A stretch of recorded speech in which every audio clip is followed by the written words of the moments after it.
gentlemen, hello and welcome to Nerdy for 30, the podcast where comedian Tim Kack and I talk about nerdy-ish things for 30-ish minutes. Today, we are talking about Baahubali 2, the conclusion. The conclusion. There's no more after this. There's allegedly no more after this. Tim, off the cuff, do you think they're ever going to make another Baahubali? I think the story has come full circle. I'm so wet and satisfied after that. After that final chapter, it's all good. I would have expected like 5 more minutes at the end because it just kind of cuts off. Yes, there's some moments in this movie, and I don't remember this from RRR, but definitely the 2 Baahubali's, where like some cuts are just so rough, and they'll be like in a scene with one tone, and then just like they cut like a full second too early to like another scene that's like completely different. And even the end of the movie, he gets up and he's like, yeah, so everyone's going to be treated well now. And then it's just over. And then the movie's over. And then we just see footage of the worst CGI gold head, like going on an adventure on its own. It's like exploring the continents. It looks like something from a kid's show where it's like, where's the golden head? And it's like visiting like all the different states in the Union, it's like here, or like, here's the golden head in Paris. Can you find it? Here's the golden head on the waterfall. Can you find it? Here's the golden head, floating down a river, all peaceful. It was like very strange. Dude, there was one part with the golden head where it was going down and it was like a really dark picture of a waterfall, like dark stock footage of a waterfall, and the golden head was falling in front of it. And then it wasn't clear, based on how out of place the golden head looked, how deep in that stock footage the golden head was supposed to be. So I just, in order to give it a break, assumed this is in front of everything else I'm seeing. But then they went out of their way to have the golden head like bonk off of part of the waterfall. Yes. And I burst out laughing. It was completely unnecessary. It would have been like way better to, maintain the illusion if they didn't do that. But the head looked so goofy. It was the goofiest, fakest part of the whole movie. It's such a hilarious note to end on. And then somehow it ends up at the bottom of the waterfall next to the like statue that he moved. But not on it. Right. I'm unsure what the symbolism is here. Right, because it's a good symbol that the statue you put under the waterfall, it's getting blessed over and over again by the waterfall. So now this head is there too, and it's also getting blessed. Is it like a tongue-in-cheek thing? Like now it's just a statue at the bottom? Are they implying that the bad uncle's like got a baby down there who's going to be inspired by the head and like climb up the waterfall again? I don't know. I just it felt like a kind of a weak random ending. For this. That's what I thought we were going to get. I thought it was going to be like a throw forward to, a secret like Baahubali, the epilogue. And we were maybe going to see like, I legit thought maybe we were going to see someone emerge from the head. Like when it comes to SS Rajamouli, I put nothing past this man. Like I will follow this guy to the ends of the earth. He could do... I was thinking about this while I was watching this movie. I thoroughly enjoyed the conclusion. I think overall I liked the conclusion more than the beginning. And between the Baahubali movies and RRR, he has made a genuine fan out of me, where if I ever see that he has another movie coming out, I am there. There have been so many, Quentin Tarantino movies that I haven't seen just because it's like I generally know what I'm getting from this. Same deal with like even some of my favorite directors like Wes Anderson, Edgar Wright. They've got a couple movies I haven't seen yet. Rajamouli, I am there opening night. Like I want to see whatever the hell this guy has. It's going to be great. It's going to be spectacular. It's going to be epic. It's going to be incredible. Same. I am a fan.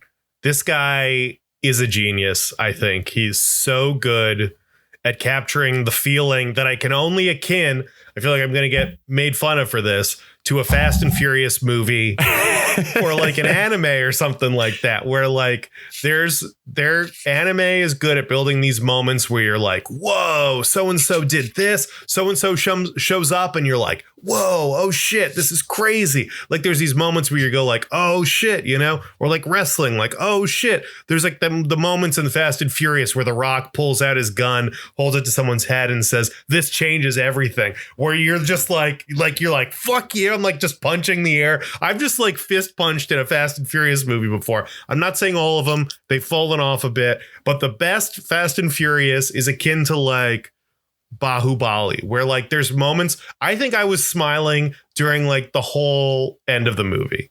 I know. I was just smiling and I was so happy and I was happy watching the ending of this movie. It felt great. I felt incredible. It was so cool and fun. And God, even at the end when he's got the gloves made of chains, I was like, this is the most badass thing I've ever seen. It was so cool, so incredible. He did things that I've never thought of before. I mean, he's a genius. He is an absolute genius for doing this stuff. Oh my God. Yeah. He balanced so many characters. He balanced so many like complicated plot lines and stuff, but he makes it clear. At no point was I ever unsure what was going on. You know exactly how these people relate to each other. Once, obviously, we get through like the part in the beginning where we're not sure exactly who is related to who yet and all that. But in this one, they're able to play that up so beautifully. And it's also not like we just got straight to the big final battle in this one. First, Kadapa tells an adorable story about how Baahubali Sr. Seduced Devasena. And I mean, it's awesome. It's like they're like two separate rom-coms built into these action movies between the beginning and the conclusion. And the beginning was really sweet because I really do think that Prabhas has this like, I forget if I brought this up on the previous one. We were trying to talk about like, Lauren and I were thinking about like what Hollywood actor has like a similar energy to Prabhas. And I think the closest I could find is like Jason Segel, where he's like a big dude, but he's got like, there's just a kindness that reads from him. And there's like a fun and a warmth from him that reads. And that's definitely what I get from like the younger Baahubali, like the present dude Baahubali. And I think, you know, the older like Baahubali Senior is definitely more, you know, he's a little bit more of a rogue. He's a little bit more of he's a little bit more dangerous. And he is a little more dangerous. Yeah. The first movie, the beginning, you know, younger Baahubali, he's like, oh yeah, I'm hiding in this tree and I'm just going to kind of like trick you with the snake and then paint something on your arm. And like, that's the extent of his tricksterism. And the older one is like, I'm going to go to such extreme lengths so that you do not know that I am a god walking among humans. Just to kind of get a feel for you and just this whole place. Like, it was so fun. Yeah, it was really fun. I think I liked part 2 better than part 1. I was thinking like Chris Hemsworth or something is kind of close to that. Like it's got to be a Marvel guy. It's got to be like a Paul Rudd or something like that, where there's scenes where they're like shirtless and jacked and super strong, and then also scenes where you're like laughing at them. Like I mean, these guys are so talented. The lead dude is so talented. He's amazing. What the fuck was I just thinking? What were we just talking about? We're saying both of our brains have been completely destroyed by colds that we've had. Right now, if you can't tell listening to this, I am under the weather. I'm also, if you're watching the both video, stuffy and gross. My eyes have not stopped leaking for like 2 days. My eyes and my nose have been leaking. So it looks like I'm just wiping like tears of joy away when I'm talking about Baahubali. And that's because it is. My eyes have not stopped leaking because 2 days ago is when I finished this movie. I've been on the Dayquil. I've had that Dayquil brain for weeks now, and it's not going anywhere. That I think I found it. I like the first one. The second one I think I liked more because, to your point, I kind of like Baahubali, the old one, better. I think he's just he's a more fun character. He's more gregarious. He like has changed the world. He is just like a god. It is like gods going to live amongst men, and it is fascinating. He gets kicked out of the castle, and he just goes and lives with the people and solves all their problems in like a very short period of time. It's like he's like building machines for them and stuff. And some part of me was like, if he could have done this the whole time, why didn't he fucking do it before? He should, like, he's a royal, he's of the people. Like, you couldn't solve the people's problems before, you know? I got little nits to pick in this movie. The story is goofy and kind of dumb, but it's great and it's lovable and sweet. And then you get back to Baahubali Jr. and he's about to fight this war. And by the ending of the second one, I wasn't really interested in Junior. But then after watching the whole story of Baahubali Senior, by the time we got back to Junior, I was so fucking pumped and like ready for this revenge story. And the tone of Junior, I'm just referring to him as Senior and Junior from now on. I think it's easier. Junior changed. His tone changed, and he wasn't just like fun, like we'll see what happens. He was like, I'm here to kick ass. I'm going to take names. I'm going to go in here. I'm going to get shit done, which I thought was more fun. So like the character was so much better in part 2, and the conclusion, it was incredible. I liked it.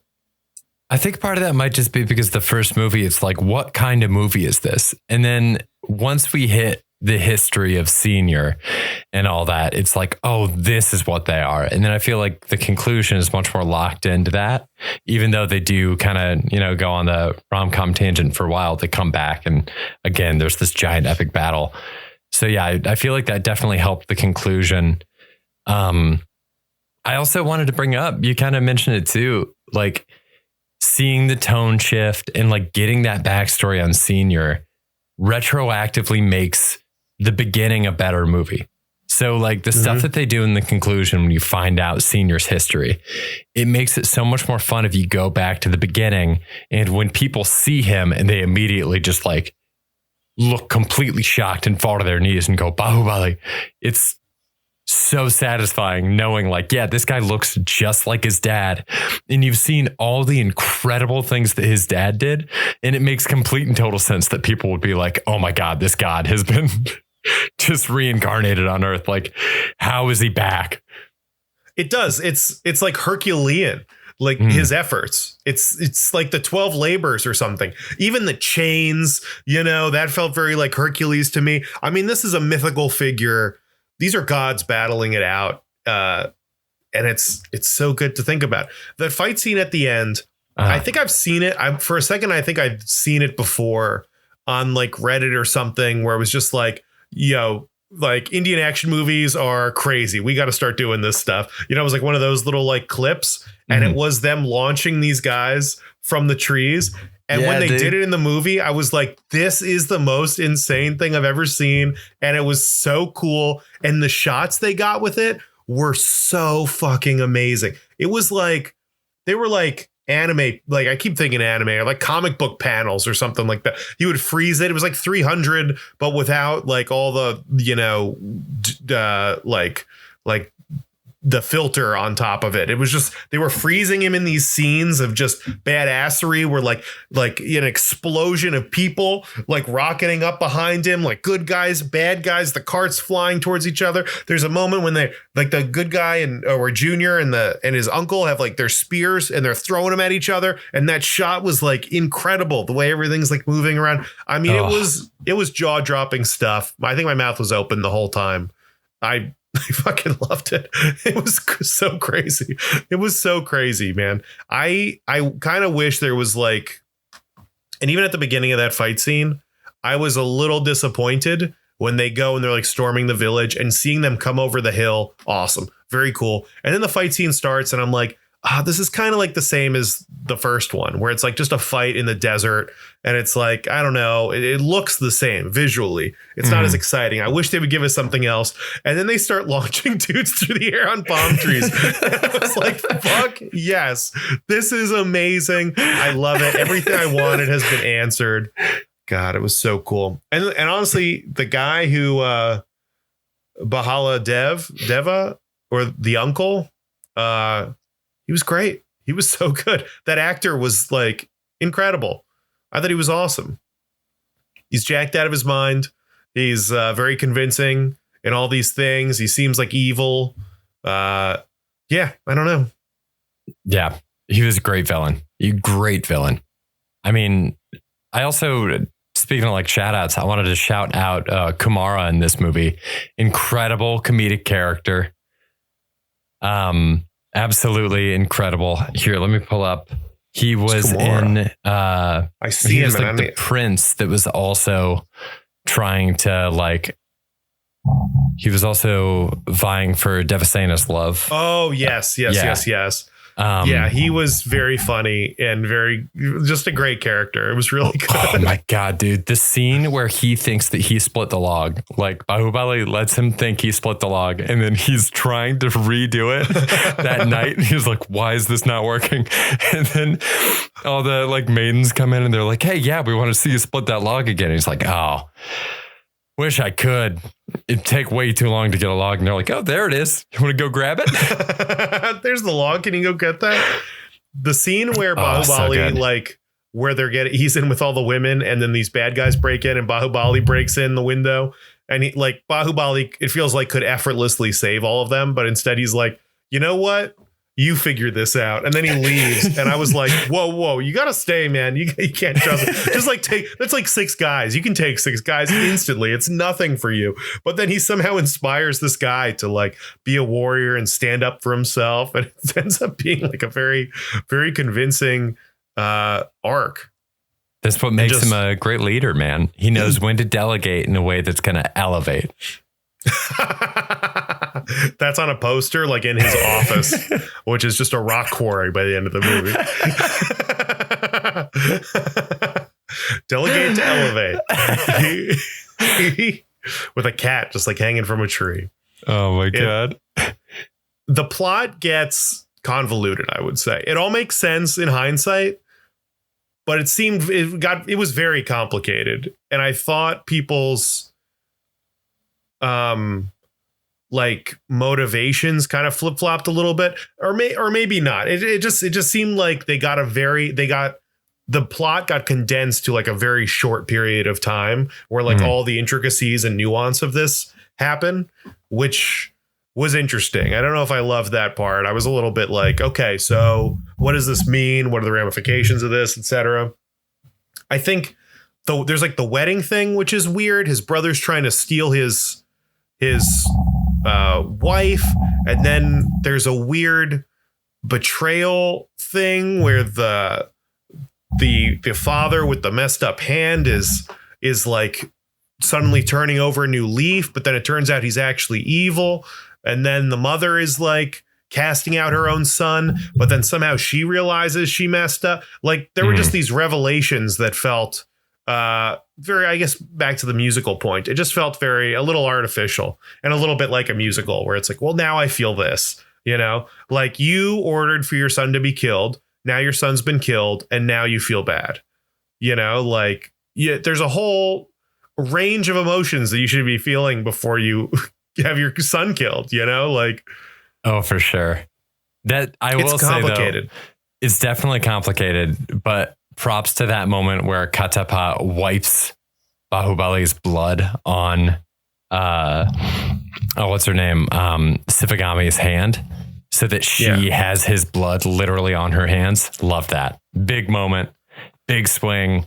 Totally there for that. But I agree. The twists with oh my God, I'm like I have names cold are very brain. tough. There's so many people. there's so many characters, and I'm not necessarily used to the names, but they're really great. Don't want to mess them up. Yeah. Yes. Sivagami is the mother figure, right? The royal queen, and she declares that Baahubali Jr. is going to be the king. She has a very complicated arc with that, but I also think it makes sense.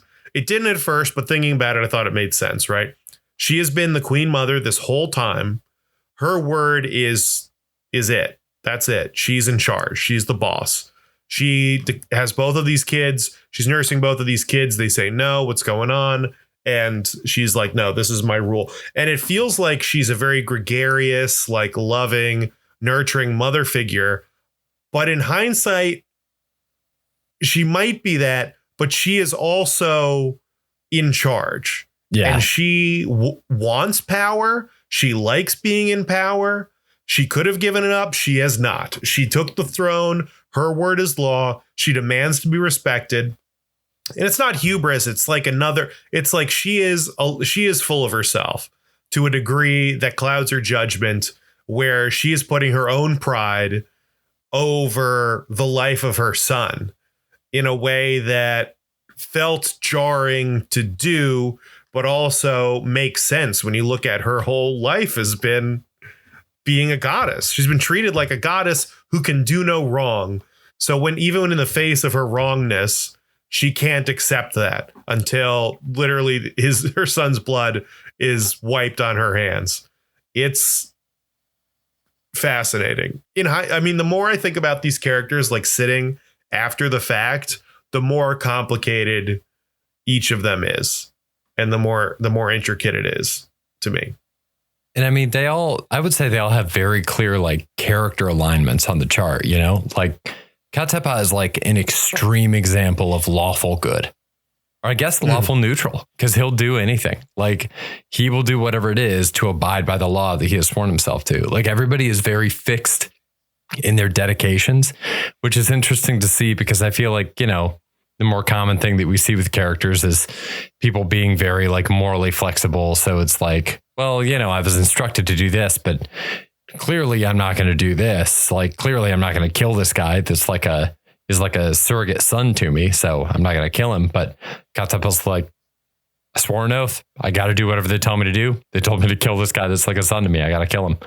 Like, yeah, it's just treated like a foregone conclusion, which is just interesting to see people behaving within such like tight restrictions. Yeah, I don't know. I'm sure there's characters like that. I'm sure people listening are saying there's a bunch of those characters out there, but I don't think it's a character you see that often, because it's not, I don't know. It's not necessarily the American ideal, right?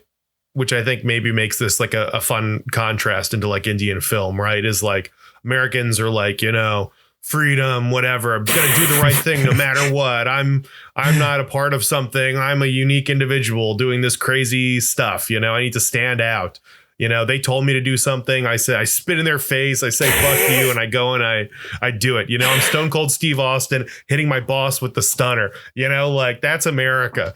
And the idea that we have a character, I don't know what it would be like to see a character like an American film be just like such an absolute rule follower, but also a good person the whole time. Right. Yeah. Like if somebody really follows the rules in America, they're a villain. It's bad. Or the fact that they have to adhere to that is a weakness, right? That they need to overcome. But in this case, he doesn't overcome his loyalty. He just, I don't even know what his arc is, because he has faith. He believes in this thing. He commits what he views as a sin, but like something he has to do. And then he gets, I guess he's rewarded for his faith in the gods. Maybe that's his thing, is he has faith and he believes and they understand him. And even Baahubali Sr., when he is stabbed and taken advantage of, it doesn't seem like he hates this guy. No. And the guy gives him his sword and sits him up and he mourns him, and they both understand each other. And it's beautiful. It's just it's a weird, I don't know, system, like hierarchical system that everybody adheres to, everybody understands, everybody respects, and it isn't the problem, you know? Yeah. It's not the villain in this, you know? Captain America fights the government, right? Like, you know, Jason Bourne runs away from the FBI, you know, like all these guys are fighting the man, and these people are all adhering to the system while fighting within its rules, I guess. It's just, yeah, it's complicated and interesting, I think. Yeah. Yeah. I mean, hero wise too, there's a lot of people that view the fact that Spider-Man and Batman absolutely will not kill as their greatest weaknesses. I mean, Batman, especially. The common refrain that I see all over the internet is like, isn't Batman culpable for all the deaths at the hand of the Joker when the Joker just keeps escaping from Arkham and Batman won't kill him? So it's kind of an interesting thing there. Like, that's, people are like confused when American heroes follow the rules. So yeah. It feels like, it's, it's the cop putting his badge in his desk and saying, tonight we're not cops. We got to go avenge our friends. It's like, I guess that's a bad, that one hasn't aged as well. Yeah. That one's just clear hasn't aged now. As well. Yeah. But cops should be following the rules pretty much all the time. I'll say it all the time.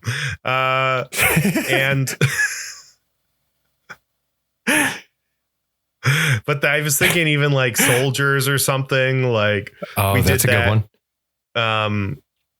We did that like Tom Clancy movie on the pod like a while ago with Michael B. Jordan, which was hit or miss, but it's still an agent who is, abandoning the system and going out and like doing himself, seeking justice on his own. And that's very much not what this is. I don't know if I understood this part specifically, but the mother does a tribute or something where she has fire on her head and she has to walk unobstructed like 3 times around the temple. Yeah. Are you familiar with that at all? Because it seemed like something that was simultaneously incredibly significant, but then I'm not sure why it's significant. It's like, oh, if she finishes around the temple, then she has immortality or something. But it's like, but she doesn't actually have immortality. So it seems symbolic, but yet it's still something that needs to happen in the middle of a war. And it's essential that we get through this now. It was very cool and very exciting, and it added tension to the scene. And I was like, oh my God, what's she going to do with this fire bridge? But I also thought to myself, like, why is this happening? Like, what's the point of this? And I just wasn't clear on it. I thought it'd be interesting to learn more about. Yeah, same. Didn't know it was happening. Very cool scene. When they light that bridge on fire, wow. It's very cool. And then the pit at the end where they put the guy in with all the sticks after watching her collect sticks for all those years. God. It's awesome. It feels really weird to say that scene was satisfying because it's a person that's being burned alive. But like actually getting the payoff on all the sticks that she put in that vat. You called it. You were like, he's going in the stick pit. He went in the stick He's 100% pit. going in the stick pit. And he did, and it was great, and it was satisfying. You got any beefs with this? Oh boy, let's see. I don't know if this qualifies as a beef, but this is about the closest that I have. Is I think that both of these movies would have done really well as like a 6-episode miniseries. Like they are, we've talked a lot about the length of RRR, and RRR has like a clear midpoint where the intermission went. That should be experienced in one day. Like that is best consumed as one piece. These two movies together, I feel like there are enough different breaks that I'm just interested to see if there would have been a way to like, or reorganize the set piece to make it like 6 shorter things, but also make sure that each one of the 6 has a good mix of everything you're getting. So like each one has to have at least one like fucking great dance number, and each one has to have like a really cool fight scene. I think you can probably divvy it up like that. And I think that would increase this movie's consumption. Debatable whether it would be better. I don't know that better is something that you can really argue objectively, but I'm just interested. I would watch that cut. If they released a miniseries cut of this, I would watch it. What do you think? I feel like if it was a miniseries, each episode would be so drastically different that it might be jarring. There'd be one episode where they're all dancing. Either you try and create a miniature version of this in each episode, or there's one episode where it's just a rom-com, one episode where they're just dancing, one episode where like, they're fighting like a full-scale war. I think it could be pretty interesting. Excuse me. Time to drop 2 of the facts I learned on this movie. This was at the time the most expensive Indian film ever made.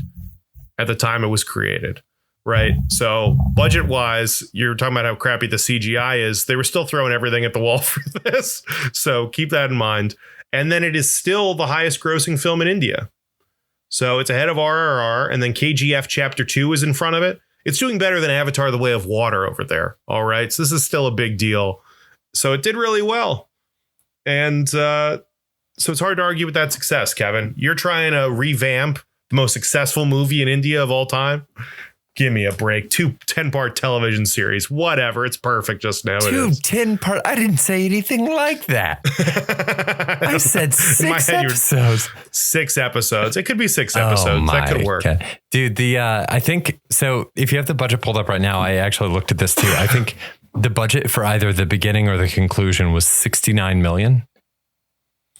I think that's RRR because the budget for this one was 37 million, 250 core, I guess is how they say it. Gotcha. Okay.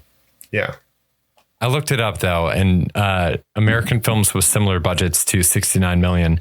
2 of them that I found were Nope, I guess was a $69 million movie, and Mystery Men from the year 1999, I think. Yeah. So just interesting to see. You know, I feel like a lot of that money went to the cast in both of the American examples. Yeah, I think it's just, it's more expensive to make things over here for sure. And it is interesting what all they did with 37 million. They made this whole movie and it's amazing. And it's one of the most incredible things I've ever seen.